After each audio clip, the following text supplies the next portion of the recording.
And he put him up against the counter, and before they put him in the drunk tank, they have to take their shoes off. So, you know, they don't want to have anything where they could hurt themselves, right? Like with the shoelaces. So he takes the guy's boots off, and when he takes off his right boot, a gun falls out. Yeah.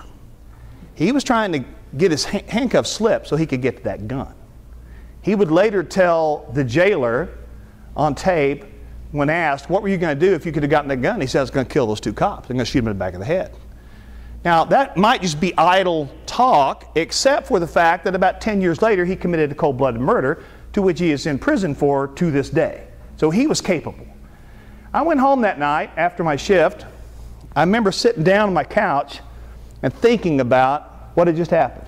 I was 30 days into my job, and I almost got shot in the back of the head. I remember sitting there with my head in my hands thinking, that was freaking awesome.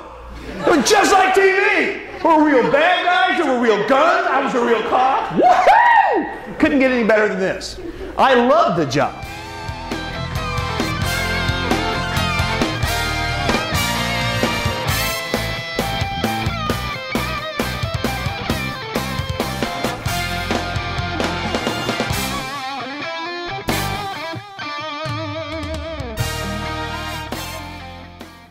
Let me tell you a quick story about trust, and then we're going to take a break. I was okay with all of that because none of it involved heights. I don't like heights, right? Then on Friday morning, Rob saying, hey, it's a simulated hostage rescue. The hostages are being held in a tall building, and part of the plan was a rooftop assault.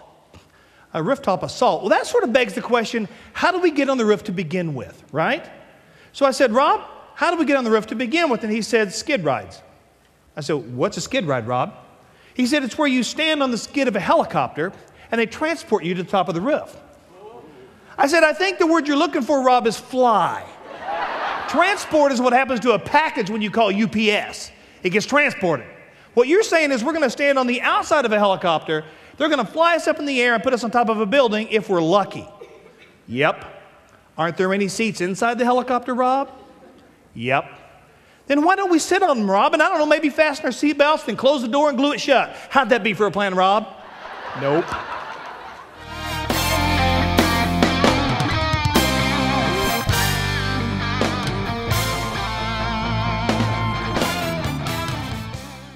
People who are high in this area have an inherent need to tell other people what to do. Yes. They must be continually challenged. If they're not challenged, they will invent a challenge. They're driven to win. Communication with these folks will be very direct and to the point. They're task-oriented, and they're constantly looking for results. They are very high risk takers. They don't mind taking risk at all. They are panthers. Look around the room. Those are your panthers. Approach them with caution. Okay? All right. Next one. High C have an inherent need for procedures. They like procedures. They like to do things by the book. They're very sensitive to errors. They tend to be perfectionistic, right? Perfectionistic. They're precise and they're not prone to risk-taking because why? If you take a risk, what might happen? Might make a mistake. They don't like that. That's not good. They're very attentive to detail. Now, people who are high C, if you want something done right, you give it to one of these people. The problem is, you do. Here's the problem.